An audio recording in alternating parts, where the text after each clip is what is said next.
जय हिंद दोस्तों, कैसे हैं आप लोग सभी। आई होप सभी अच्छे होंगे।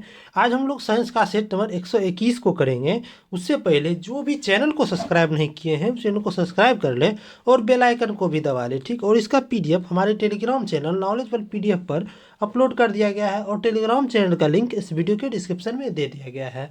और जो भी पिछला वीडियो नहीं देखे हैं तो वो सबसे पहले चैनल पर एक प्लेलिस्ट बना दिया गया है डेली साइंस प्रैक्टिस सेट नाम से। उस प्लेलिस्ट में जाकर के आप पिछला वीडियो को देख ले, ठीक। तो आप लोग वीडियो में अंत तक जरूर बने रहिएगा, ठीक। चलिए आज के पहला प्रश्न को देखते हैं, ठीक। देखिए आज का पहला प्रश्न है कि सूची एक को सूची दो के साथ सुमेलित करें तथा सही उत्तर नीचे दिए गए कूट का चयन कीजिए, ठीक।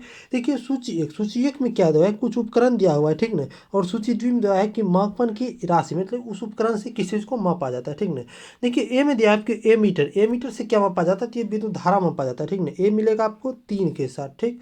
अब देखिए बी में दिया है आपको हाइग्रोमीटर, ठीक। तो हाइग्रोमीटर से क्या मापा जाता है, तो आप आपेक्षिक आर्द्रता या सापेक्षिक आर्द्रता मापा जाता है, ठीक। तो ये किसके मिल जाएगा, 4 में मिल जाएगा, ठीक।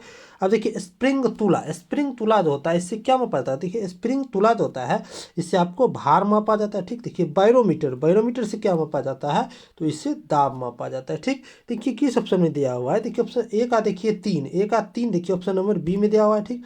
ये देखिए एक ही मात्र यही में दिया, ठीक। इसका मतलब क्या हो जाएगा, इसका उत्तर ऑप्शन नंबर बी ही हो जाएगा, ठीक। चलिए अगला प्रश्न है कि निम्नलिखित में से कौन सुमेलित है, इसमें से कौन है जो कि सुमेलित है, ठीक। देखिए ऑप्शन नंबर ए में दिया आपको कि थर्मो रजिस्टर जो होता है ये क्या है, कि आपको इलेक्ट्रॉनिक थर्मामीटर है, ठीक ना। यही तो सुमेलित है, ठीक। तो इसका उत्तर क्या जाएगा, ऑप्शन नंबर ए जगह क्या है आपको सुमेलित है, ठीक ना।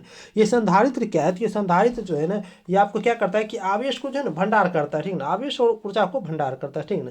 ये देखिए बायपोलर जंक्शन ट्रांजिस्टर और जंक्शन डायोड, ये सब क्या होता है कि आपको कोई भी देखिए मशीन रहता है उसमें देखिए छोटा सा कोडिंग किया रहता है, जैसे चार्जर में देखे होंगे, तो ये सब जो है ना आपको जंक्शन के द्वारा पीएन जंक्शन ये सब के द्वारा किया रहता है, ठीक। चलिए अगला प्रश्न है कि एम्पियर मापने की इकाई क्या है। देखिए एम्पियर जो है किसको मापता है, तो ये आपको विद्युत धारा को मापता है, ठीक। तो इसका उत्तर क्या हो जाएगा, ऑप्शन नंबर बी हो जाएगा, ठीक है ना।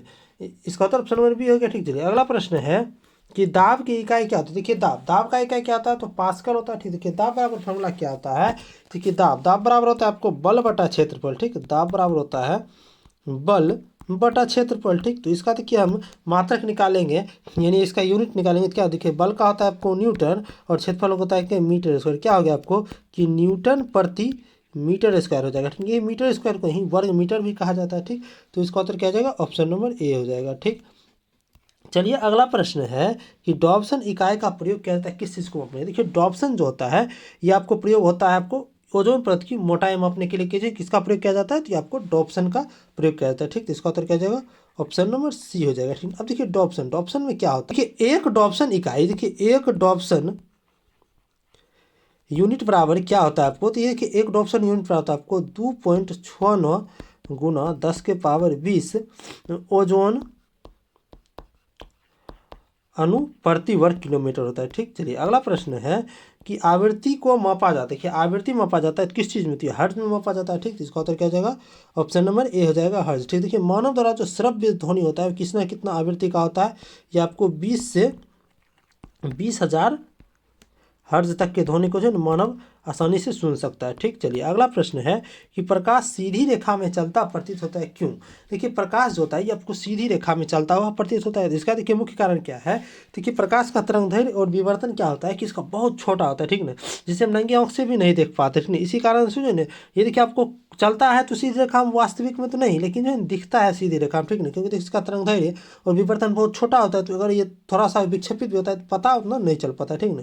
तो इसका क्या जाएगा उत्तर, तो देखिए क्या हो जाएगा, प्रकाश का तरंगदैर्घ्य बहुत छोटा आता है, ठीक ना। इसी कारण से ये जो है ना प्रकाश सीधी रेखा में गमन करते हुए प्रतीत होता है, ठीक। तो इसका उत्तर ऑप्शन नंबर सी हो जाएगा, ठीक। चलिए अगला प्रश्न है कि पार्शिक मात्रक, देखिए पार्शिक जो है ये आपको खगोलीय दूरी का मात्रक होता है पार्शिक, ठीक। तो ये देखिए किस ऑप्शन में दिया हुआ है, तो ये ऑप्शन नंबर ए में देखिए दूरी का मात्रक दिया हुआ है, एक पार्शिक बराबर क्या होता है, तो आपको ये दूरी का मात्रक हो गया पार्शिक, ठीक। अब देखिए पार्शिक, देखिए एक पार्शिक बराबर कितना मीटर होगा, देखिए एक पार्शिक बराबर होता है आपको 3 गुना 10 के पावर 16 मीटर, ठीक है। जब इसे हम प्रकाश वर्ष में लिखेंगे तो आपको आ जाएगा 3.26 प्रकाश वर्ष, ठीक। प्रकाश वर्ष, ठीक। देखिए एक प्रकाश वर्ष बराबर कितना होता है मीटर, तो ये होता है आपको 9.46 गुना 10⁻15 मीटर होता है। ठीक, चलिए अगला प्रश्न है कि यदि साबुन के दो भिन्न भिन्न व्यास के बुलबुले को एक नली द्वारा एक दूसरे के संपर्क में लाया जाता है तो क्या घटित होगा। ठीक है, देखिए साबुन का दो भिन्न भिन्न व्यास का, देखिए एक इतना व्यास का बुलबुला है, एक और इतना व्यास के व्यास। ठीक है, इसमें देखिए इसको क्या करेंगे हम कि इसको जो है एक नली से जोड़ देंगे। ठीक है, नली से आपको जोड़ा जाता है तो क्या घटित होगा, देखिए इसमें क्या घटित होगा कि जो है ना आपको ये छोटा बुलबुला जो है ना और छोटा हो जाएगा। ठीक नहीं, ये छोटा बुलबुला और छोटा, और ये बड़ा बुलबुला है और बड़ा हो जाएगा। ठीक है, देखिए किस ऑप्शन में दिया हुआ है, तो ये ऑप्शन नंबर बी में दिया हुआ है कि छोटा बुलबुला और छोटा, वो बड़ा बुलबुला और बड़ा हो जाएगा। ठीक, चलिए अगला प्रश्न है कि निम्नलिखित ऊर्जा रूपांतरणों में से किसके द्वारा प्रकाश संश्लेषण की क्रिया संपादित होती है। देखिए प्रकाश संश्लेषण की क्रिया कैसे संपादित होती है, ये देखिए आपको कार्बन डाइऑक्साइड और जल के ऊपर से जल होता है। ठीक, देखिए ये वायुमंडल से देखिए पौधा सबसे पहले क्या करता है कि कार्बन डाइऑक्साइड ले लेता है। देखिए इसका समीकरण क्या होता है आपको, कार्बन डाइऑक्साइड, और देखिए जल जो है उनको भूमि से लेता है, यानी कि 12H2O। ये देखिए किसके उपस्थिति में, देखिए सनलाइट, ये सनलाइट और पर्णहरित के उपस्थिति में। ठीक नहीं, यानी कि क्लोरोफिल की उपस्थिति में बनाता है क्या, तो ग्लूकोज बनाता है C6H12O6 plus 6O2 plus 6H2O बनाता है। ठीक ना, तो ये कैसा हुआ, देखिए क्या हुआ कि ये प्रकाश जो पड़ा, ये प्रकाश को क्या किया, आपको रासायनिक ऊर्जा में बदल दिया। ठीक, तो इसका उत्तर क्या हो जाएगा, ऑप्शन नंबर ए हो जाएगा। ठीक, चलिए अगला प्रश्न है कि एक कटा हुआ हीरा क्यों चमकता है। ठीक, देखिए हीरा जो कटा हुआ रहता है वो चमकता है पूर्ण आंतरिक परावर्तन के कारण। ठीक, तो किस ऑप्शन में दिया है, तो ऑप्शन नंबर सी में दिया हुआ है। ठीक, चलिए अगला प्रश्न है कि कथन, नीचे दो कथन दिए गए हैं जिनमें से एक कथन दूसरे कथन के कारण कहा गया। ठीक, देखिए कथन ए में कहा गया है कि हीरा अपने ही आकार के अनुकारी कांच से अधिक झिलमिलाता है, यानी कि अधिक चमकता है। ठीक है, जैसे इतना आकार का कोई हीरा है और इतना ही आकार का कांच है, तो ये दोनों में जो है ना हीरा ज़्यादा चमकता है। ठीक है, ये इसी कारण से चमकता है कि ये जो है ना आपको ये पूर्ण आंतरिक परावर्तन कारण चमकता है। ठीक है, ठीक है, अब देखिए आर में कहा है कि हीरे का अपवर्तनांक कांच के अपवर्तनांक से क्या होता है, कम होता है। देखिए हीरे का अपवर्तनांक कितना होता है, तो हीरा का होता है आपको 2.42 होता है। ठीक है, और देखिए कांच का अपवर्तनांक क्या होता है, देखिए कांच का अपवर्तन क्या होता है, तो ये होता है आपको 1.5 होता है। ठीक है, तो यहाँ किसका अपवर्तनांक अधिक है, तो हीरा का है। ठीक है, देखिए कारण क्या क्या है कि हीरे का अपवर्तनांक कांच के अपवर्तनांक से कम है, नहीं ये गलत हो गया। ठीक है, यहाँ तो हीरा ही अधिक है। ठीक, तो यहाँ क्या हो जाएगा कि केवल ए सही है और आर क्या है आपको गलत है। ठीक, तो ये किस ऑप्शन में दिया है, तो ऑप्शन नंबर सी में दिया हुआ है। ठीक, देखिए अगला प्रश्न है कि निम्न में से किस रंग का सबसे लंबा तरंग दैर्घ्य होता है। देखिए सबसे लंबा तरंग दैर्घ्य किसका होता है, तो सबसे लंबा तरंग जो है ना आपको लाल का होता है। ठीक, और सबसे कम तरंग दैर्घ्य किसका होता है, तो ये आपको बैंगनी का होता है। ठीक, अब देखिए लाल का जो सबसे लंबा तरंग दैर्घ्य तो कितना होता है ये, तो ये होता है आपको 7.5 गुना 10⁻⁻5 सेंटीमीटर होता है। ठीक है, अब देखिए बैंगनी का तरंग दैर्घ्य कितना होता है, तो ये आपको 4 गुना 10⁻⁻5 सेंटीमीटर हो जाएगा। ठीक, तो इसका उत्तर क्या हो जाएगा कि यहाँ सबसे पूछा है कि सबसे लंबा तरंग दैर्घ्य किसका होता है, तो लाल का होता है, तो ऑप्शन नंबर डी में दिया हुआ है। ठीक, चलिए अगला प्रश्न है कि उस वैज्ञानिक का नाम बताइए जिसने यह खोजा था कि मलेरिया जो है प्लाज्मोडियम नामक परजीवी से होता है। ठीक है, मलेरिया किससे होता है, तो प्लाज्मोडियम नामक परजीवी से होता है। तो किसने खोजा था, ये खोजा था आपको सर रोनाल्ड रॉस ने। ठीक, इसका उत्तर ऑप्शन नंबर सी हो जाएगा। ठीक, चलिए अगला प्रश्न है कि एथलीट फूड बीमारी होता है किसके, देखिए एथलीट फूड बीमारी जो होता है ये जो आपको होता है, आपको ये होता है आपको फफूंदी होता है। तो फफूंदी में कौन फफूंदी होता है, तो आपको होता है आपको ट्राइकोफाइटोन। ठीक ना, ट्राइकोफाइटोन नामक फफूंदी से होता है। ठीक, तो इसका उत्तर क्या आ जाएगा, ऑप्शन नंबर बी हो जाएगा। ठीक ना, ये देखिए मुख्य रूप से कहाँ प्रभावित करता है, तो ये देखिए उंगली का जो बीच का जो होता है भाग, ये गस्सा वाला भाग, इसी को ये प्रभावित करता है। ठीक, चलिए अगला प्रश्न है कि कार्बन की मात्रा अधिकतम किसमें होती है, कि कार्बन की मात्रा सबसे अधिकतम किसमें होगा। ठीक ना, यहाँ देखिए ऑप्शन नंबर ए में दिया आपको ढलवा लोहा, तो ढलवा लोहा में कार्बन की मात्रा कितना होता है,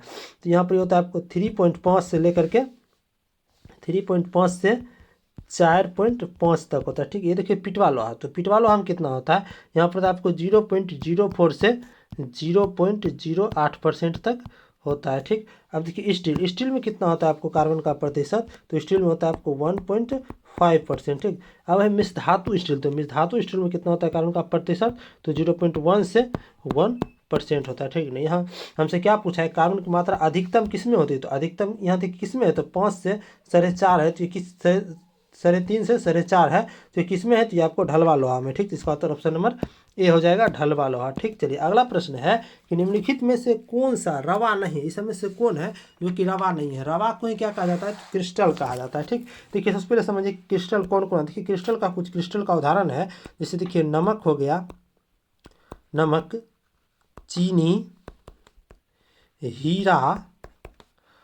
क्वार्ज,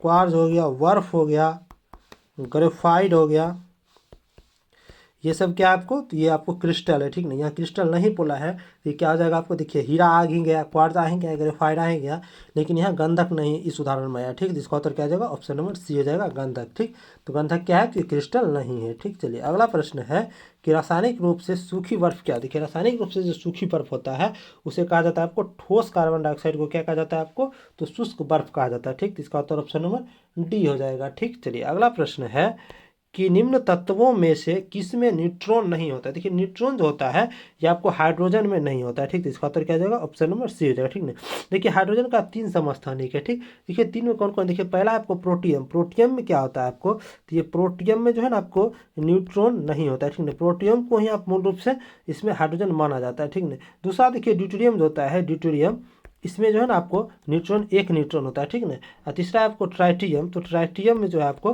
कितना न्यूट्रॉन होता है, तो इसमें 2 न्यूट्रॉन होता है। ठीक ना, तो यहाँ जो है हम किसको लेकर चलना है, तो यहाँ प्रोटियम को लेकर चलना है। ठीक, तो इसका उत्तर क्या जाएगा, ऑप्शन नंबर सी हो जाएगा, हाइड्रोजन। ठीक, चलिए अगला प्रश्न है कि हाइड्रोजन को जलाने से क्या बनेगा। ठीक, ऐसे देखिए हाइड्रोजन जो है आपको बिना वायु की उपस्थिति में जो है ना ये जलना ही इसका संभव नहीं है। ठीक ना, लेकिन अगर ये जलता है तो ये हवा से, हवा में जो होता है ना ऑक्सीजन, इससे अभिक्रिया करके क्या आपको जल बना लेता है। ठीक, तो इसका उत्तर क्या हो जाएगा, ऑप्शन नंबर डी हो जाएगा, पानी। ठीक, चलिए अगला प्रश्न है कि निम्नलिखित ईंधनों में से कौन सा न्यूनतम वायु प्रदूषण करता है। ठीक ना, इस में से कौन है जो कि न्यूनतम वायु प्रदूषण करेगा। ठीक है, तो ये जो आपको हाइड्रोजन जो है ये आपको बहुत ही कम प्रदूषण करता है। ठीक, तो इसका उत्तर क्या हो जाएगा, ऑप्शन नंबर बी हो जाएगा। ठीक, चलिए अगला प्रश्न है कि गुरु जल क्या। देखिए गुरु जल जो है आपके भारी जल जो होता है जिसे ड्यूटेरियम ऑक्साइड कहते हैं उसे ही गुरु जल का है। देखिए गुरु जल में क्या रहता है, तो आपको ऑक्सीजन और हैवी हाइड्रोजन रहता है। हैवी हाइड्रोजन किसे कहते हैं, तो ड्यूटेरियम को हैवी हाइड्रोजन कहते हैं। ठीक, तो इसका उत्तर क्या जाएगा, ऑप्शन नंबर ए हो जाएगा, ऑक्सीजन प्लस हैवी हाइड्रोजन। ठीक,